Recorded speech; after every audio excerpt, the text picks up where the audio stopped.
Hello दोस्तों, मैं प्रमोद कुमार आप सभी का स्वागत करता हूँ फिर से आपके अपने यूट्यूब चैनल ट्रिकीडोज में। ट्रिकीडोज योर एजुकेशनल ओट्स। तो आज हम बात करेंगे प्लेट्यूज़ के बारे में। तो चलिए देखते हैं प्लेट्यूज़ क्या है।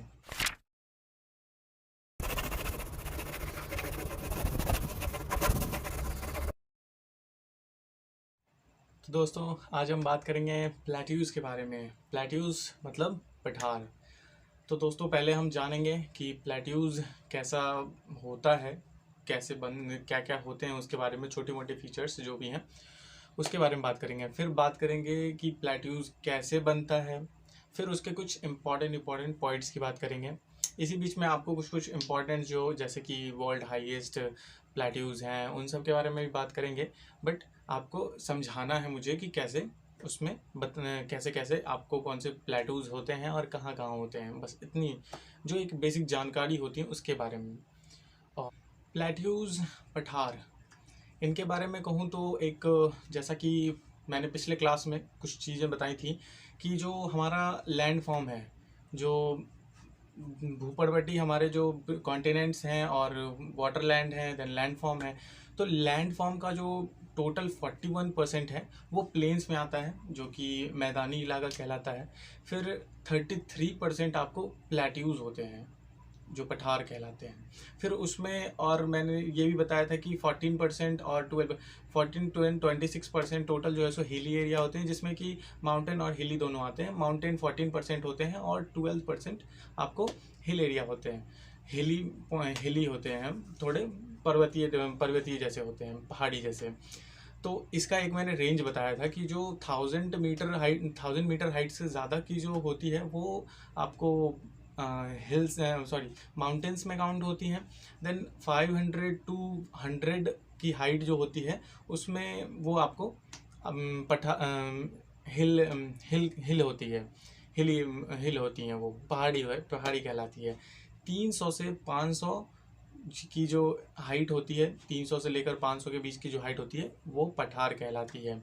और फिर जो जो 300 से नीचे कहलाती है, जैसा कि मैंने एग्जांपल दिल्ली के बारे में दिया था, तो 300 से नीचे जो होती है हाइट की वो आपको एक समतल क्षेत्र के बारे में, जो ग्राउंड होते हैं एक एवरेज लेवल, उसके बारे में बात की थी हमने। तो देखते हैं कि हम लोग पढ़ेंगे आज प्लेट्यूज़ के बारे में। तो प्लेट्यूज़ आप एक तरह से समझ लीजिए कि इसके भी बहुत सारे कारक हैं, यानी कॉजेज़ हैं किन किन रूप से ये बनता है।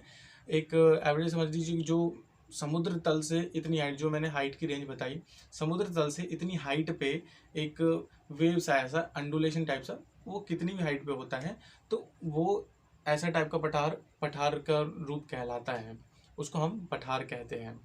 मोस्टली देखा जाए तो जो पठार होते हैं उनकी रेंज होती है आपको 300 to 500 की। लेकिन कुछ ऐसे भी ऑप्शनल होते हैं, एक्स्ट्रा में हैं, ज़्यादातर कहीं कहीं पे बहुत ज़्यादा ऊंचाई पे हैं, तो उसमें उसकी रेंज भी होती है कुछ ज़्यादा ही। जैसा कि मैंने रेंज बताया कि 1000 से ऊपर आपको मिल जाएगा, हिल माउंटेन्स कहलाते हैं। पर नहीं, कहीं कहीं पे ऐसे भी होते हैं कि वो बहुत ज़्यादा ऊंचाई पे होते हैं पर वो पठार के जैसे समतल होते हैं, तो उसको हाईलैंड हाईलैंड या फिर हाई प्लेटू ऐसा कह सकते हैं। तो जैसे कि टाइबेटियन जो प्लेटूज हैं, तिब्बत के पठार हैं, तिब्बत के पठार हो गए, पामीर के पठार हो गए, कोलोराडो हो गए। तो ये सब कोलोराडो दक्षिण अमेरिकन कॉन्टिनेंट्स के हो गए, और ये पामीर और ये सब जो है ये सब टाइबेटियन हैं, ये एशियन कॉन्टिनेंट के पठार सब हो गए। तो इन सब की जो रेंज है ये 1000 से ऊपर की हैं। बात करते हैं पामीर के पठार की, तो उसको हम लोग रूफ ऑफ द वर्ल्ड कहते हैं। पामीर के पठार को संसार का छत इस नाम से जाना जाता है। यही अगर हम बात करें कि जो टाइबेटियन तिब्बत के पठार हैं उसको हार्ट ऑफ एशिया कहते हैं। ऐसा इनको माना जाता है कि इसको इस तरह से कहते हैं क्योंकि ये बहुत बड़े क्षेत्र में फैला हुआ है। तो चलिए बात करते हैं अब कि हमारे जो पठार हैं, ये मेन जो पठार हैं, बड़े बड़े पठार हैं, इन सब का निर्माण कैसे होता है। तो जिस तरह की मैंने पिछले क्लास में कुछ क्रस्ट के थ्रू बताया था कि इग्नियस रॉक का जो है सो निर्माण कैसे हुआ होगा। तो पहली बात करते हैं वॉल्केनिक थ्रू वॉल्केनिक जो वॉल्केनिक जो मैग्मा होते हैं उनके थ्रू कैसे होता है। तो जब मैग्मा बाहर निकलता है और बड़े क्षेत्र में फैल जाता है वो धीरे धीरे, एक कोई हिल नहीं क्रिएट करता है और धीरे धीरे वो फ्लो करता हुआ उसके मैग्मा लावा जो है सो फ्लो करते हुए वो फैल जाते हैं एक दूसरे में और वो एक पठार का निर्माण कर देते हैं। समतलीय क्षेत्र होते हैं, पठार का निर्माण कर देते हैं। तो उसको जो है सो हम लोग वॉल्केनिक जो प्लेट्यूज वो कहते हैं। इसमें एक इसका एग्जाम्पल है मोस्ट दक्कन की पठार, दक्कन प्लेटू। ये आपको सबसे बड़ा प्लेटू है जो कि वॉल्केनिक मैग्मा से बना हुआ है, वॉल्केनिक लावा से बना हुआ होता है, इसलिए इसको हम जानते हैं, इसको दक्कन प्लेटू कहते हैं। अब बात करते हैं जो बर्फ़ के द्वारा जो कि हिमानी प्लेटू कहते हैं उसको, उसको ग्लेशियल प्लेटू, हिमानी प्लेटू कहते हैं। तो वो जो है बर्फ़ के द्वारा वो एक वाहक का काम करता है बर्फ़, और उसके थ्रू सैंड पार्टिकल जो है सो धीरे धीरे जाके कहीं पे एक जगह जम जाते हैं और वहाँ पर पठार का निर्माण करते हैं, उसको हिमानी पठार कहते हैं। फिर कुछ पानी के द्वारा भी जाते हैं, जैसे कि पानी फ्लो हो रहा है, नदियाँ चल बह रही हैं, तो उसमें डस्ट और सैंड के पार्टिकल्स हो गए हैं, तो वो सब धीरे धीरे कहीं कहीं जा कर के एक जगह जम जाते हैं, कहीं टर्निंग है कहीं कुछ है, तो उस वजह से वहाँ पे जाके सेडिमेंट हो जाते हैं, वहाँ जाके बैठ जाते हैं और वहाँ पे धीरे धीरे एक पठार का निर्माण कर देते हैं। फिर बात करते हैं एयर की। तो जो विंड प्लेटू होते हैं ये आपको वेस्ट साइड मिलते हैं, जो पाकिस्तान, अफगानिस्तान, ये सब इस साइड सब जो होते हैं ये सब हवा के द्वारा बने हुए इधर के प्लेटू होते हैं। हवा में जो सिल्ट और सैंड के जो कण हैं छोटे छोटे, वो सब हवा के द्वारा उड़ करके एक जगह जा कर के वो जम जाते हैं, बैठ जाते हैं। तो उसके कारण जो पठार का निर्माण होता है उसको हम लोग जो एयर, वायु द्वारा बना हुआ पठार कह सकते हैं, जिसको कि एयर प्लेटू कह सकते हैं ऐसा। तो ऐसे ऐसे उन सब का निर्माण होता है। फिर उसके बाद बात करते हैं जो कॉन्टिनेंट्स हैं। मेजरली बात करें तो जो कॉन्टिनेंट्स है, कॉन्टिनेंट्स ऑलरेडी एक पठार ही हैं, जो पहले बहुत पहले की बात है, धीरे धीरे वो ऊपर आया और वो पठार एक समतल सरफेस बन गया, तो वो पठार ही कहलाते हैं। ऐसे ऐसे कुछ प्रकार हैं जिनको हम अलग अलग रूप में जानते हैं। अब कुछ इम्पॉर्टेंट पॉइंट्स के बारे में बात करेंगे प्लेट्यूज़ के। तो उसमें समझिए कि कुछ पठार ऐसे होते हैं जो समतलीय क्षेत्र से घिरे होते हैं, चारों बगल मैदानी क्षेत्र होता है और बीच में पठार होते हैं। कुछ पठार ऐसे होते हैं जो कि पहाड़ों से घिरे होते हैं, चारों बगल पहाड़ हैं और बीच में उस प्लेट्यूज़ हैं। देन उसके बाद बात करें तो कुछ प्लेट्यूज़ हैं, देन कुछ माउंटेन्स हैं, तो दोनों एक साथ लगे हुए होते हैं एक लेवल वाइज जो भी है। तो उस तरीके से ये कुछ 3 टाइप के पठार हैं। और फिर बात करते हैं जो हमारे इंडिया में जो उत्तराखंड में जो गढ़वाल है, गढ़वाल का जो पठार है, गढ़वाल का जो पठार है वो हिमानी पठार का एक एग्जाम्पल है।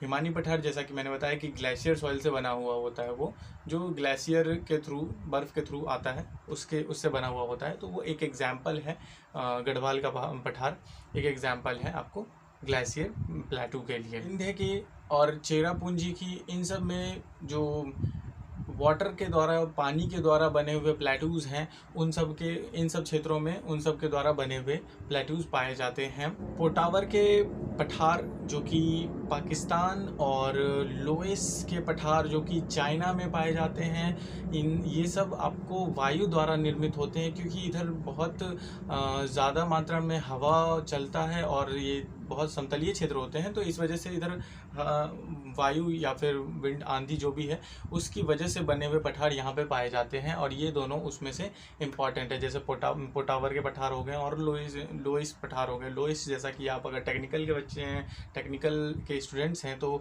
आप लोकेश सर के क्लासेस में आपने सुना होगा कि लोइस जो सॉइल होते हैं वो कहाँ पाए जाते हैं। उनने बताया कि वेस्ट साइड में आपको ये चीज़ पाया जाता है, कि जो राजस्थान वाला एरिया होता है तो उधर पाया जाता है। तिब्बत का पठार, बोलीविया और पेरू के पठार, ये सब जो होते हैं, बोलीविया और पेरू, ये सब अमेरिकन कॉन्टिनेंट्स वाले हैं। ये सब जो पठार हैं आपको जो अंतर पर्वतीय, जैसे कि पर्वत, चारों बगल पर्वत है और उसके बीच में प्लेटू हैं, तो ये सब एग्जाम्पल आपको उस प्लेटूज़ के मिलते हैं। बात करते हैं अब जो विश्व के प्रमुख पठार हैं उन सब की बात करते हैं। तो जैसा कि आपको हमने बताया था कि तिब्बत के जो पठार हैं वो आपको 5000 मीटर के 5000 मीटर की ऊंचाई वाले होते हैं। तो ये बता देते हैं कि आपको हिमालय और कुनलून पर्वतों के बीच स्थित ये लगभग 5000 मीटर का ऊंचा पठार है, जो कि इसके पश्चिम में हिंदू कुश पर्वत आते हैं और काराकोरम श्रेणियाँ आपको इसमें मिलती हैं। बात करते हैं फिर मंगोलिया के पठार की। तो मंगोलिया का पठार जो है आपको मध्य चीन, जो कि मिड ऑफ चाइना और मंगोलिया के पास स्थित है।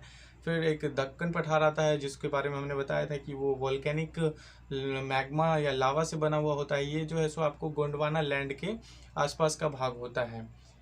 फिर बात करते हैं अरब का पठार। जो अरब का पठार है वो आपको फारस की खाड़ी के पास आसपास और अरब सागर इन सब के आसपास के इलाके में आपको ये पड़ता है। फिर उसके बाद बात करते हैं आपको इंडो चाइना का जो पठार है वो है म्यांमार की शान प्रदेश कहते हैं। म्यांमार का एक शान प्रदेश है, वहाँ पे ये पाया जाता है। चीन और वियतनाम में स्थित है, उसके आसपास का एरिया ये पड़ता है। फिर बात करते हैं आपको ऑस्ट्रेलिया के पठार, मेडागास्कर के पठार, दक्षिण अफ्रीका के पठार। ये सब जो है एक मेन आपको पठार हैं। इन सब ये जितनी भी लिस्ट है ये आपको मैं PDF में प्रोवाइड करूँगा। बाकी आप जाने कि इन सब पठार का ये सब किस किस रूप से बने होते हैं। आप देखेंगे कि कुछ वाटर से बने होते हैं, एयर से बने होते हैं, तो ऐसे ऐसे पठार का निर्माण होता है।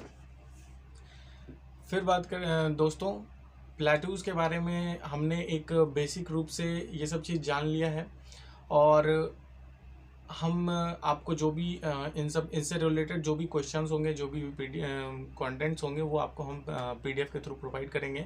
उसके लिए आप टेलीग्राम पे आप जा सकते हैं। दोस्तों लॉकडाउन का वक्त चल रहा है और आपको घर में रहना है, सुरक्षित रहना है और पढ़ते रहिए। थोड़ा थोड़ा पढ़ेंगे तो आगे जाके बर्डन नहीं पड़ेगा। मैं हमेशा कह रहा हूँ कि थोड़ा थोड़ा पढ़ते रहिए, आगे जा कर के अच्छा रहेगा। जब भी कभी कोई एग्ज़ाम आए तो उसके लिए आप प्रिपेयर रहेंगे। और लाइक नहीं किया है, सब्सक्राइब नहीं किया है तो ज़रूर सब्सक्राइब करें और दोस्तों को रेफ़र करें और हमारे चैनल को प्रमोट करें अपने लेवल पे। Thank you so much.